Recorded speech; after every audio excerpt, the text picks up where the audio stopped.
レッツゴー。痛い。痛い。はい、皆さんこんにちは。車の大自然角川しのぴーです。日焼けがねやばいです。ちょっと焼きすぎました。皮ボロボロだし動けないしみたいな状況なんですが、今回はこちらを購入しました。キラサクセラミックコーティング無敵という商品ですね。でキラサクといったらこちらキラサク GP コーティングっていうのが僕過去に何回も使っていて、いいところとしては撥水力がめちゃめちゃいい。で金額が超安いね、1650円とかそれぐらいでした。で今回購入したこちらキラサクセラミックコーティング無敵は Amazon で3520円で販売されてます。約2000円の差があると。多分ね最近販売されたと思うんですよね。でキラサク GP コーティングの方はキラサクのオンラインショップでしか販売されていません。で理由としてはAmazon のその手数料が持ってかれたらきついぐらいかなり安くしているみたいです。無敵になると3520円でしょ。個人的にはねよりいいものを出したっていうよりかは、Amazon の手数料取られてもいいぐらいの価格設定にしてきたのかなって正直思っちゃうんですよね。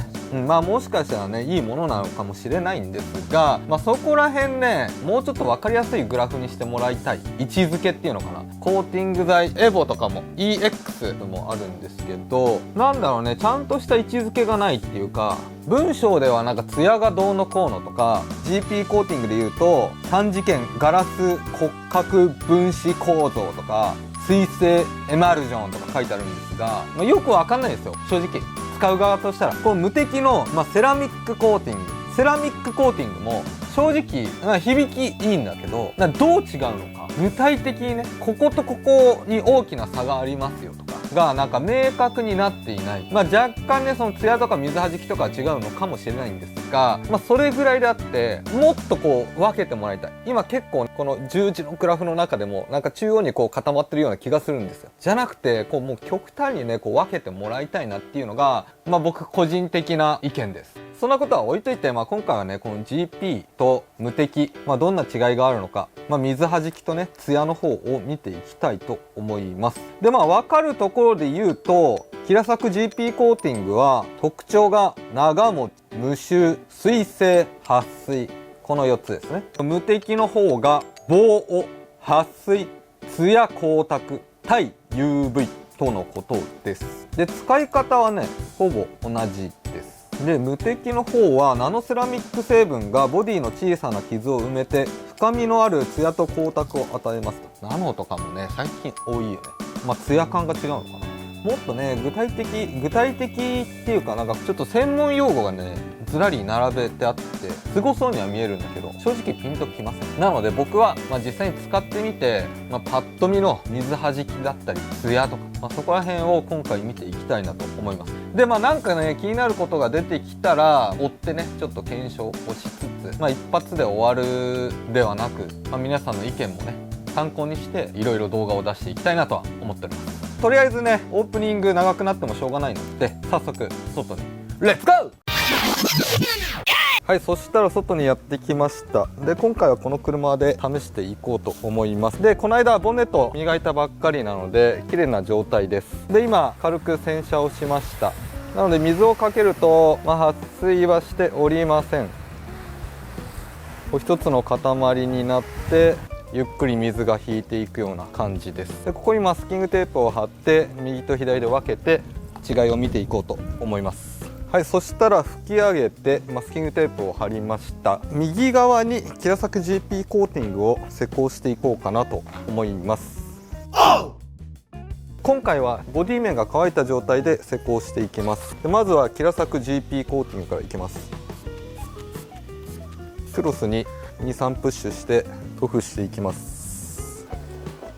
全体的に縫い伸ばしたら面を変えてムラをならしていきます。こういった感じですね。ムラがなくなりました。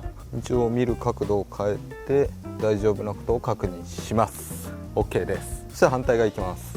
はい、運転席側はこちら無敵を使っていきます。で使い方は裏面に記載されています。GP とね変わらないんですが、普通に洗車をして車をきれいにします。で洗車後の濡れたままでも使用可能ですと。で今回は乾いた状態で施工をしていきます。で本材をきれいなクロスや布に適量を取り、できるだけ均一に塗り伸ばしてください。できれいなタオルや布でしっかりと拭き上げてください。施工時別の清潔なマイクロファイバークロスで磨き上げると優れた光沢とツヤ、撥水性が得られますということですね。じゃあやっていきましょう。クロスに適量を取ります。今5プッシュぐらいしましたね。で塗り伸ばす。ここでなんか塗りながら拭き上げるっていうよりかは塗り広げるっていう感じのイメージですかね。で若干ムラになってるの分かるかな。そしたらクロスを変えて磨き込むように拭き上げていきます。なんで磨き込むようになのか、ムラがちょっと硬いね、重い。で磨き込むことによってムラがしっかり取れるのと、結構ツヤが出てる感じする。ムラはね硬いけどしっかり拭けば取れていきますね。ツヤすごいな。なんかムラが取れないなと思ったらタオルの面を変えてあげればムラ解消できます。こんな感じですね。どうだろう、目の錯覚かな。ツヤがねすごい出てるような感じに見えます。そしたらマスキングテープを剥がします。果たしてここで違いが分かるのかどうか。はいはいはいはいはいはいはい、全然違う。無敵の方が濃いわ。分かる？マスキングテープの跡あるね。ここカメラだとねちょっと分かりづらいんですが、この辺ね吹きムラでちょっと強く出過ぎちゃってる部分はあるんですが、けど左側の方が全体的に1枚黒い感じがしますね。で未施工のところと比べてもキラサク GP コーティング右側もう若干ツヤ出てますけど、はっきりとしたようなツヤではないですけど、無敵の方ははっきりとしたツヤが見て取れます。これはね違いますね。左の方が結構濃いです。黒い感じがしますね。そしたら一旦1日置いて明日水はじきの方を見ていきたいなと思います。はい、そしたら1日経過したので水はじきを見ていこうと思います。まずは洗わずに水はじきを見ていきます。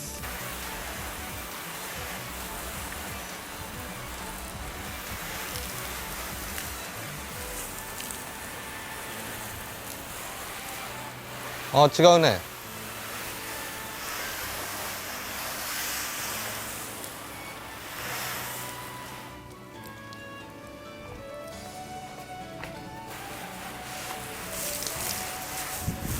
ちょっと馴染むまで水をかけていきます。なんとなくキラサクの方が水はじきがいいように思えるぞ。いやそんなことないか。キラサクのちょっと水はじきがいまいちってことでもない。この辺ちょっと落ちてきたね。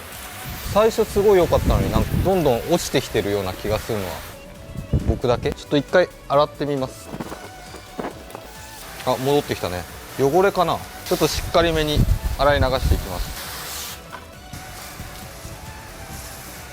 両方とも水はじきいいけどな。ちょっと遠目からかけてみます。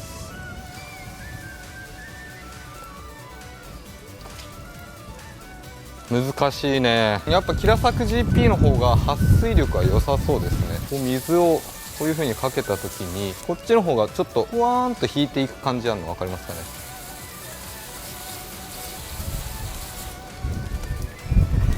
キラサク GP は線がピュッてなってますけど、無敵の方はちょっと膨らむ感じがあるので、若干無敵よりキラサク GP の方が撥水力あるように僕は思えますね。で未施工と比べるとくっきり線のラインが出ているので違うんですが、水はじき GP の方がいい感じするけど、そこまでね大きな差ではない。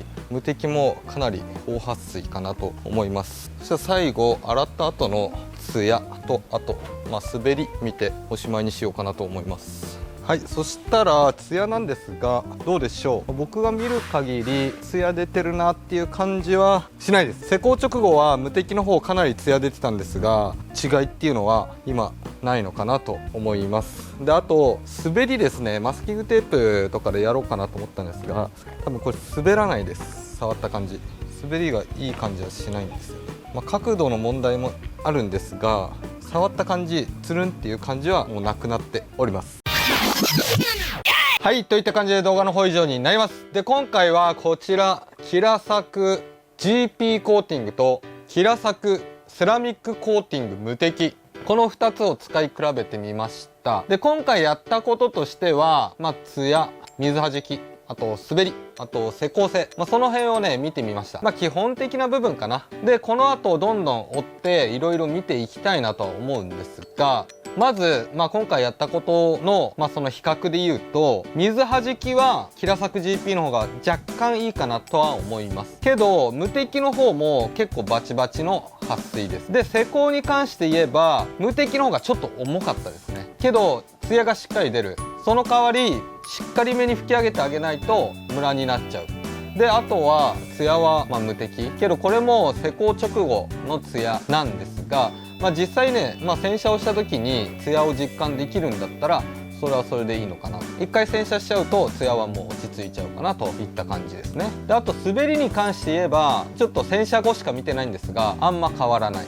で金額が1650円と1520円だっけな、約2000円の差があるんですが、この基本的なツヤ、水弾き、施工性とか、そこら辺を含めてこの金額差をどう捉えるか。ちょっと高いなっていう風に思う部分もあるし、けど1回の洗車に換算するとそんな高いもんじゃないのかな。その時にツヤが出るんだったら無敵でいいんじゃないのかなとも思う。ここはねちょっと判断が難しいところなんですが、ボディの小さな傷埋めみたいなところももっとしっかり見ていきたいなと思うかな。あとは耐久性ですよね。あとナノセラミック被膜を形成し塗装表面を強化改善することで洗車傷などの付着の軽減が可能って書いてあるんです。そこをねうまくね検証できたらいいなと思うんですよね。この2つで比べながら洗車をもうバシバシやってって、傷がどれだけ、目立たないのか、キラサク GP とどれだけ違いがあるのかとか、そこら辺も見ていきたいなとは思っております。皆さんどうですかね、この2000円の差。こうだったら2000円の差埋まるなとか、皆さんのねちょっと感覚を聞けたらね嬉しいなと思うので、コメントぜひお待ちしております。個人的にはキラサク GP コーティングが単純にね安すぎる。そのせいで差別化がね難しくなってるのかなとは思っているんですよね。けどちょっとねこれだけじゃなく他にいろいろ検証したいなとは思っているので、こういうところを見てもらいたいみたいなのがぜひあればコメントしてみてください。はい、とりあえず今回はこんな感じで動画の方以上になります。この動画が面白いなと思った方はぜひチャンネル登録と高評価お願いします。それではまた来週。